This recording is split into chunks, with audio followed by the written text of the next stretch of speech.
There was a time when if you thought about music, you thought about Aiwa. Their tape recorders were in every home, their stereo systems filled every living room, and their Walkmans competed head-to-head with Sony.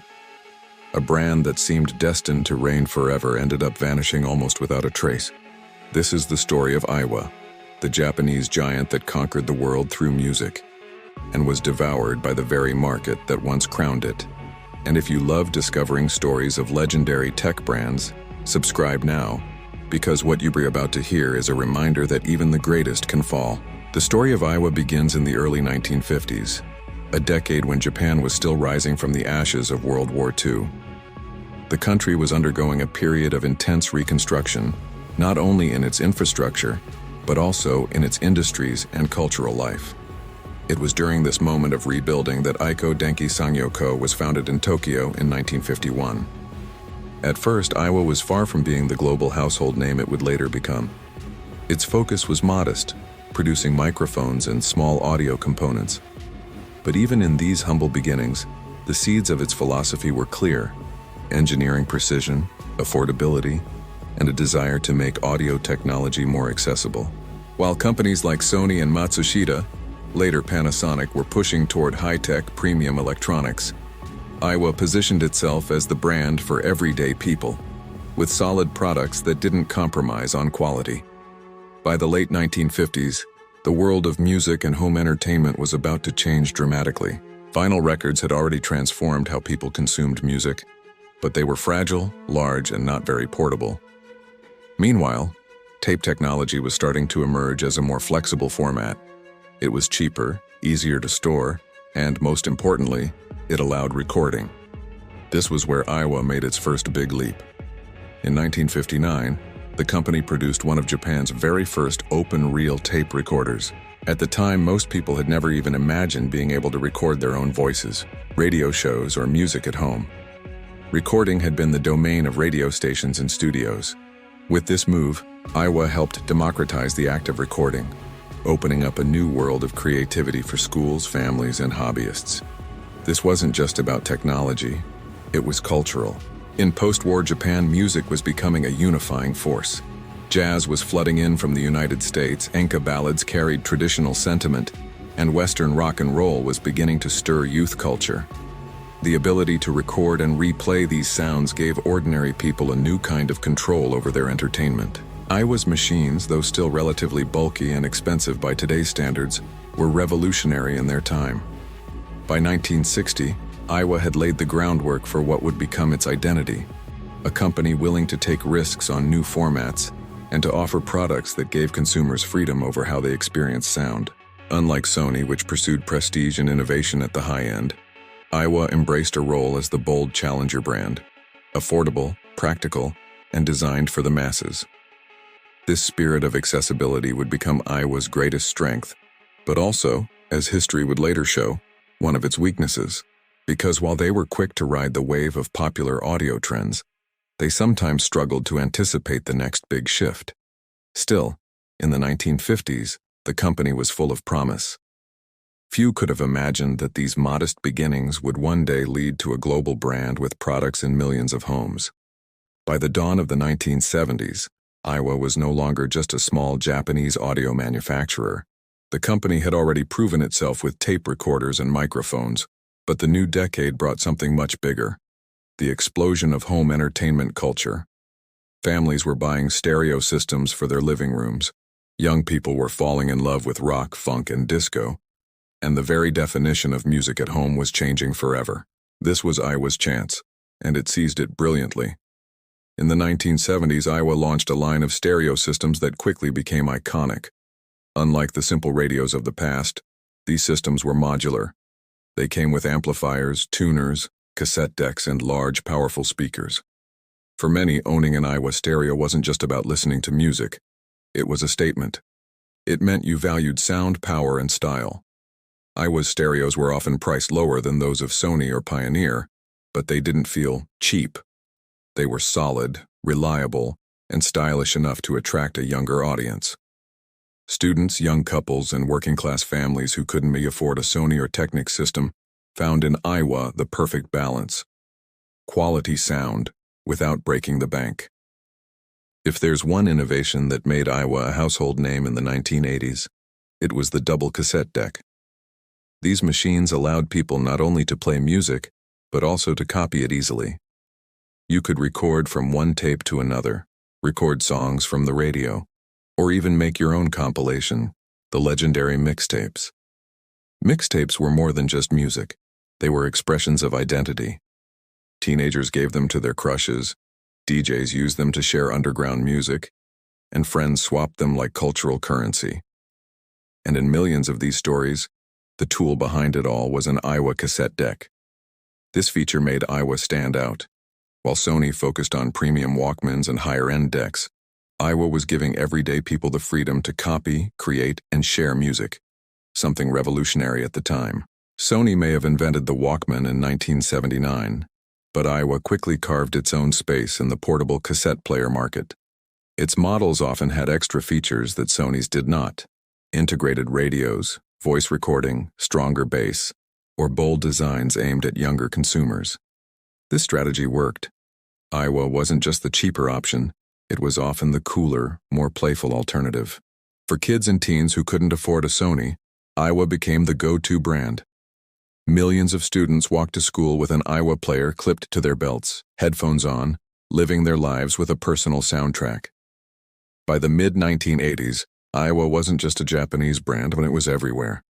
From Latin America to Europe, from the Middle East to Southeast Asia, Aiwa products filled shops and homes. Their aggressive expansion strategy put them in over 120 countries, often outselling even their parent company Sony in certain markets. In many regions, especially in developing economies, Aiwa was synonymous with music. If someone had a stereo system or portable cassette player, chances were it was an Aiwa. The brand's blend of affordability, innovation, and youthful identity made it almost unstoppable. The music of the 70s and 80s, from disco to punk to early hip-hop, spread through Aiwa devices. Young people didn't just consume music, they created cultures around it. Street parties, home gatherings, and DJ sets often relied on Aiwa stereos. In Latin America, Aiwa stereos blasted salsa and cumbia at family parties. In the US, they played Michael Jackson and Madonna in suburban bedrooms.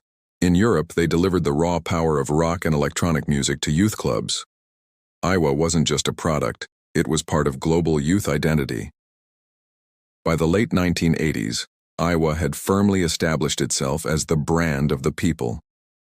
While Sony, Pioneer, and Technics chased prestige, Aiwa offered freedom and fun. It was the brand that gave young people access to music, the brand that let them copy, share, and personalize their sound. But even as the 1980s closed with Aiwa at its peak, cracks were starting to show. The world of music technology was about to change again, and Aiwa's reliance on cassettes would soon become its greatest vulnerability. On the surface, Aiwa and Sony looked like fierce competitors. To millions of consumers around the world in the 1980s and 1990s, the choice often came down to one simple question: do I buy the Sony, or do I buy the Aiwa? But behind the scenes, the relationship between the two companies was anything but simple. In fact, Sony had held a significant stake in Aiwa since 1969, and by the 1980s it was the majority shareholder. That meant that while Aiwa presented itself as Sony's scrappy challenger, it was also in many ways controlled by its biggest rival. To the average consumer, Aiwa looked like the underdog brand taking on the mighty Sony. Sony was sleek, premium, and aspirational. Aiwa, by contrast, was practical, affordable, and often more innovative in everyday features. A Sony Walkman was a status symbol, something you bought if you wanted to show off. An Aiwa portable cassette player was for those who wanted more for less: stronger bass, built-in radios, or even voice recording functions that Sony models didn't always include. This created an interesting perception. Aiwa was seen as the people's brand, while Sony was the elite brand. And that rivalry fueled sales for both companies. Yet inside corporate Japan, the truth was more complicated. Sony wasn't just a competitor, it was Aiwa's parent. This unusual dynamic meant that Aiwa sometimes served as Sony's testing ground. For example, Aiwa could take risks with bold designs or features that Sony, worried about its premium image, might avoid. If Aiwa's gamble succeeded, Sony could adopt the idea for its own lineup. If it failed, Sony's reputation remained untouched. This arrangement benefited Sony, but for Aiwa it created a glass ceiling. It could never truly compete head-to-head with its parent. Every time Aiwa seemed to be on the verge of outshining Sony, corporate control kept it in check. Sony aimed high. It wanted to dominate the global market with products that were aspirational, sleek designs, cutting-edge advertising, and prices that reinforced its image as the king of electronics. Aiwa, meanwhile, was positioned as the mass-market alternative, affordable, accessible, and designed to reach students, young families, and emerging economies. The two brands rarely overlapped directly in price point or marketing, but they competed fiercely in the minds of consumers. Ironically, this strategy worked well in the 70s and 80s, because the two companies together could capture the entire spectrum of customers. Sony got the prestige sales, Aiwa got the volume. But dependence on Sony came with risks. As technology shifted in the 1990s, particularly with the rise of CDs and later digital music, Aiwa needed bold reinvention. Yet, as a subsidiary, it didn't always have the autonomy or the resources to make radical moves. Sony AS dominance meant that Aiwa was often left to fight with limited tools in a rapidly changing industry. Consumers still loved Aiwa, but strategically the brand was being weakened from within. To the outside world, it looked like Aiwa was a true rival to Sony. Two Japanese titans locked in battle. But in reality, Sony held the strings. This tension gave Aiwa the freedom to look rebellious but prevented it from growing beyond its role as the secondary brand. And when the digital revolution arrived, this complicated relationship would prove disastrous. Sony was focused on its own battles, while Aiwa, once the cool underdog, would find itself abandoned, underfunded, and eventually absorbed. By the early 1990s, Aiwa was at the peak of its power. Its name was known in more than 120 countries, and in many regions, it outsold even the most prestigious Japanese brands. Walk into an electronics store in Latin America, Europe, or Asia, and chances were high you'd find a wall of Aiwa mini hi-fi systems dominating the floor space. The 1990s were the decade when Aiwa fully cemented itself as the brand of the youth. Its products weren't just affordable. They were fun, bold, and designed with features that spoke directly to teenagers and young adults. The star of the decade was the mini hi-fi system. These were compact stereos with booming speakers, multi-disc CD changers, double cassette decks, and flashy equalizer displays. Aiwa AS hi-fi systems were particularly beloved because they delivered powerful bass and loudness at prices students and young workers could afford. They were the centerpiece of countless bedrooms, dorms, and living rooms. House parties in the 90s often revolved around an Aiwa system blasting dance, hip-hop, or rock. For an entire generation, the image of glowing equalizer bars bouncing to the beat of a song was inseparable from the Aiwa logo. Aiwa's aggressive international expansion paid off massively in the 1990s.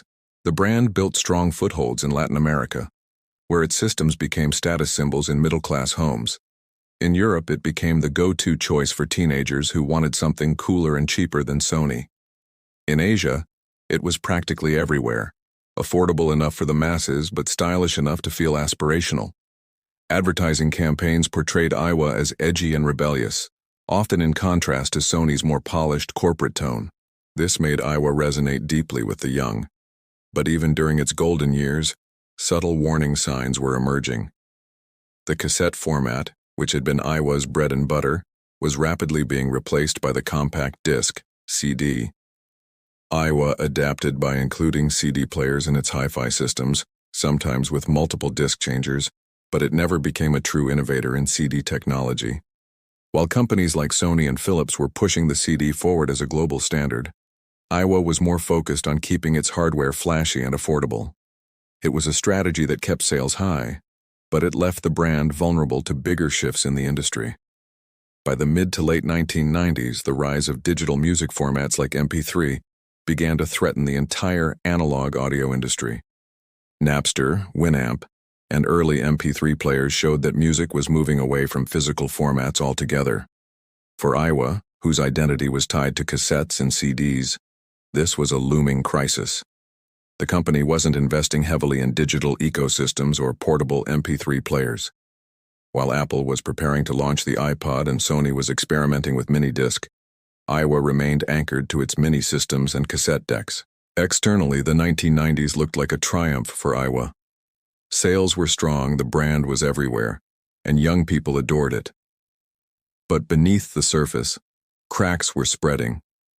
Dependence on legacy formats meant Aiwa was slow to pivot. Sony's control limited how far Aiwa could move independently into digital innovation. The brand's image, while cool, was also heavily tied to affordability. This made it harder for Aiwa to move upmarket when cheaper competitors from Korea and China began flooding the market.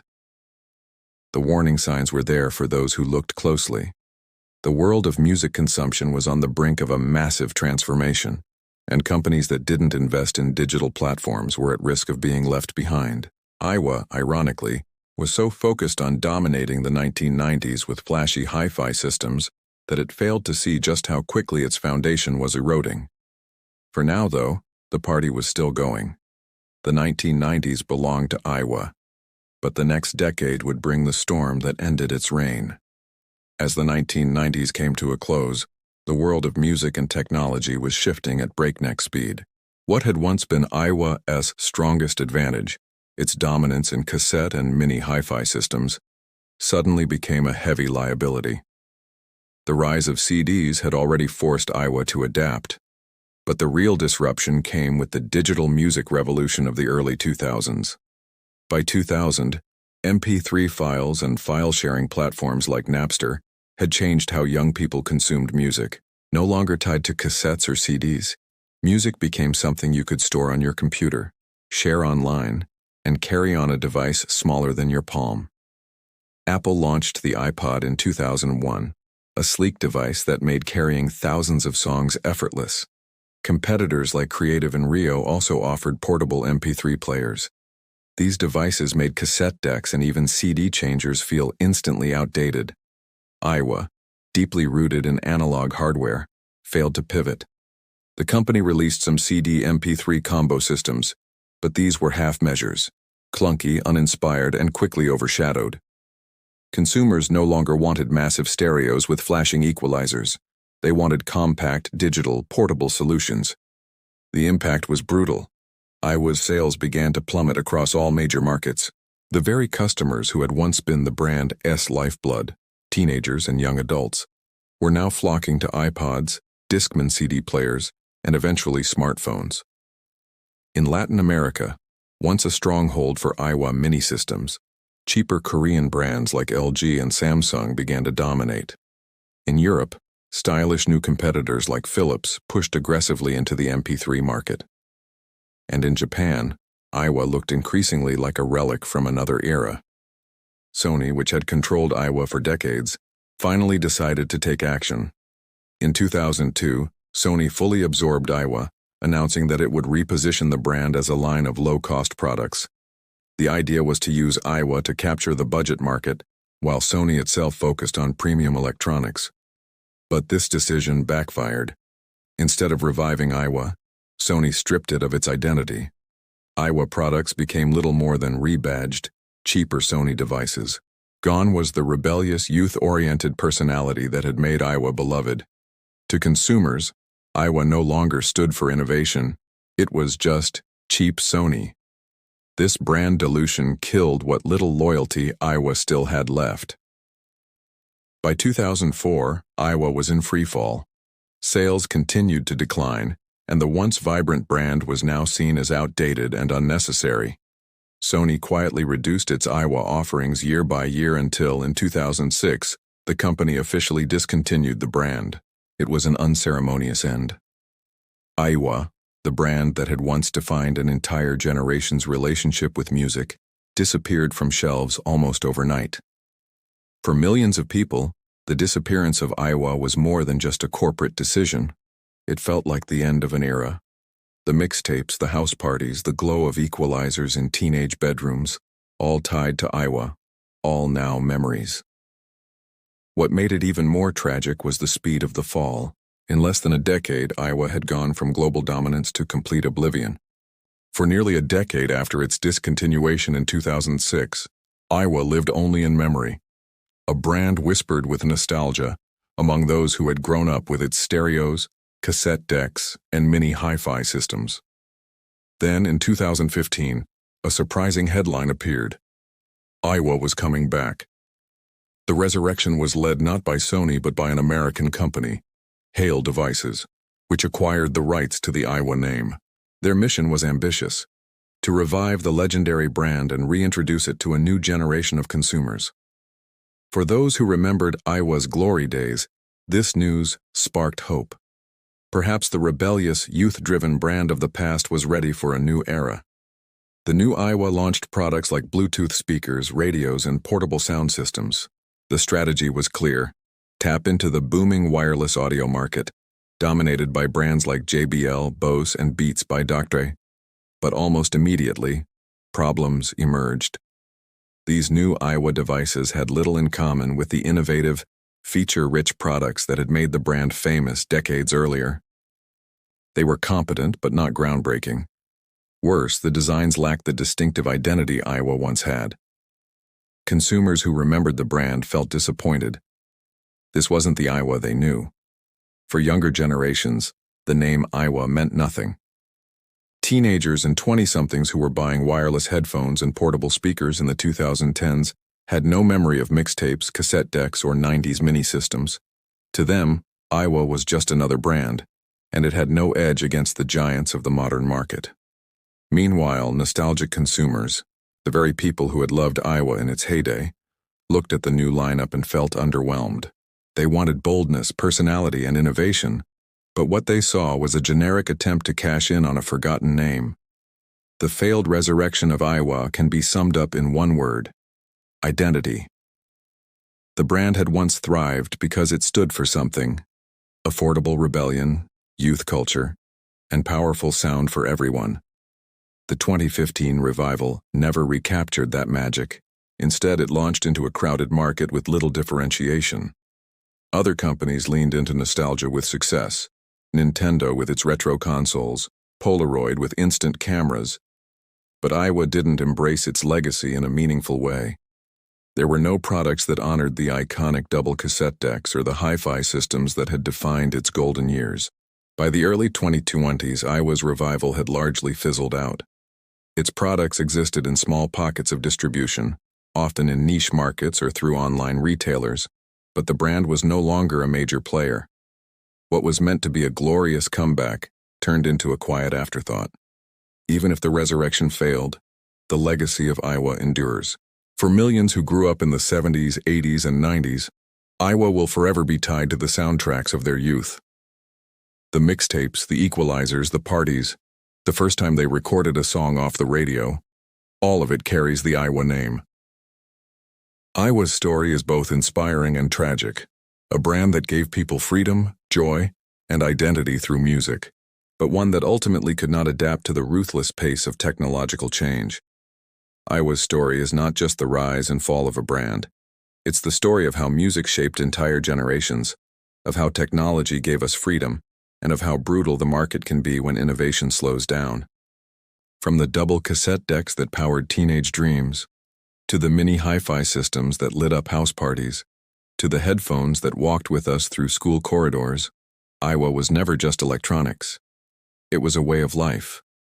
But Aiwa's downfall also reminds us of something powerful. In the world of technology, no throne lasts forever. One day, you're the soundtrack of the world. The next, you're a forgotten name on a dusty shelf. And that's why we tell these stories here. Because behind every logo lies a rise, a fall, and a lesson. If you want to keep discovering the untold stories of tech empires, the giants that shaped our world and the mistakes that destroyed them, subscribe right now. Join us because the next story may be even more unbelievable than this one. Aiwa may be gone, but its echoes live on in every mixtape, every memory, and every beat that once shook the walls of our youth.